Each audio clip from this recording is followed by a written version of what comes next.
আরও কিছু খবর নিয়ে রয়েছে desk report. Bangladesh university of professionals এর স্বাধীনতা অডিটোরিয়ামে ৩ দিন ব্যাপী ডেথ এর চূড়ান্ত পর্ব ও পুরস্কার বিতরণী হয়েছে। এতে প্রধান অতিথি ছিলেন পরিবেশ, বন ও জলবায়ু এবং পানি সম্পদ উপদেষ্টা সৈয়দা রেজওয়ানা হাসান। আরও উপস্থিত ছিলেন বিইউপি এর উপাচার্য মেজর জেনারেল মাহবুব উল আলম ও ঊর্ধ্বতন কর্মকর্তারা। যুক্তরাজ্য বিএনপি নেতা পারভেজ মল্লিক বলেছেন, বিএনপির ভারপ্রাপ্ত চেয়ারম্যান তারেক রহমানের ঘোষিত ৩১ দফার মধ্যেই রাষ্ট্র সংস্কারের বিষয়গুলো উপস্থাপন করা হয়েছে। তবে রাষ্ট্র সংস্কারের পাশাপাশি দ্রুত নির্বাচনী তফসিল ঘোষণা করে গণতন্ত্র পুনরুদ্ধার করতে হবে। এ সরকারকে কোনোভাবেই ব্যর্থ হতে দেয়া যাবে না। শহীদ রাষ্ট্রপতি জিয়াউর রহমানের মাজারে শ্রদ্ধা জ্ঞাপন শেষে সাংবাদিকদের তিনি এসব কথা বলেন।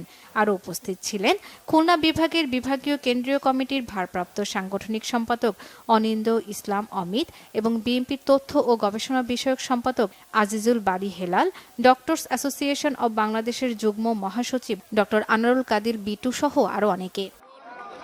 বিএনপির যুগ্ম মহাসচিব সৈয়দ ইমরান সালেহ প্রিন্স বলেছেন, সুপরিকল্পিতভাবে দেশের স্থিতিশীলতা বিনষ্টের জন্য সাম্প্রদায়িক সংঘাত সৃষ্টি করতে দেশ ও বিদেশ থেকে ষড়যন্ত্র চলছে। সবাইকে ঐক্যবদ্ধ ও ধৈর্য ধারণ করার আহ্বান জানান তিনি।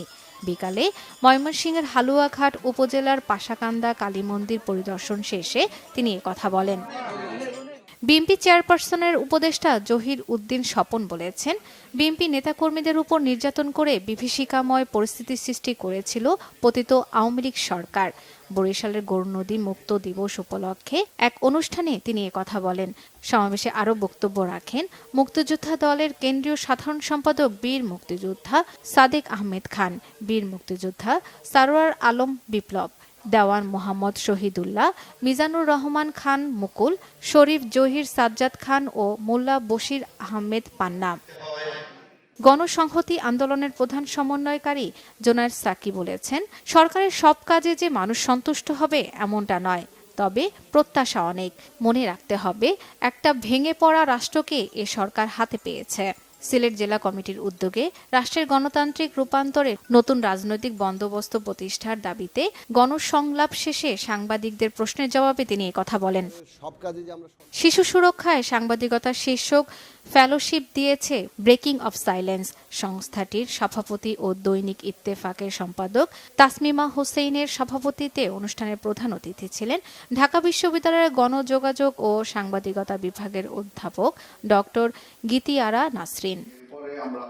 গণমাধ্যম কর্মীদের সাথে মতবিনিময় সভা করেছে পোল্ট্রি উদ্যোক্তারা। উপস্থিত ছিলেন ওয়ার্ল্ড পোল্ট্রি সায়েন্স অ্যাসোসিয়েশনের সভাপতি মশিউর রহমান ও ওয়াপসা বাংলাদেশ শাখার সাধারণ সম্পাদক ডক্টর বিপুল কুমার প্রামাণিক সহ আরও অনেকে। বক্তারা জানান, আগামী 18-19 জানুয়ারি রাজধানীর রেডিসন ব্লু হোটেলে অনুষ্ঠিত হবে 13তম আন্তর্জাতিক পোল্ট্রি সেমিনার ও 20 থেকে 22 ফেব্রুয়ারি অনুষ্ঠিত হবে আন্তর্জাতিক পোল্ট্রি শো।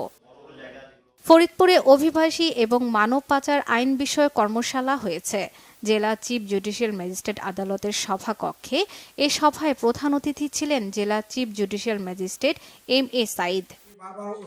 বাগেরহাটে মাতুয়া সম্মেলন হয়েছে। সোমবার বিকেলে উৎসবমুখর পরিবেশে চিলমারী উপজেলার আরুয়া নবঘাট এলাকায় শ্রীমৎ নরেশ গোসাইয়ের বাড়িতে এ সম্মেলন হয়। এ সময় শ্রী শ্রী হরিচাঁদ ঠাকুরের আরাধনা করেন ভক্তরা। প্রতি বছর 22, 23 ও 24 ডিসেম্বর এই বাড়িতে মাতুয়া মহাসম্মেলন হয় বলে জানান আয়োজকরা। Bangla vision news desk.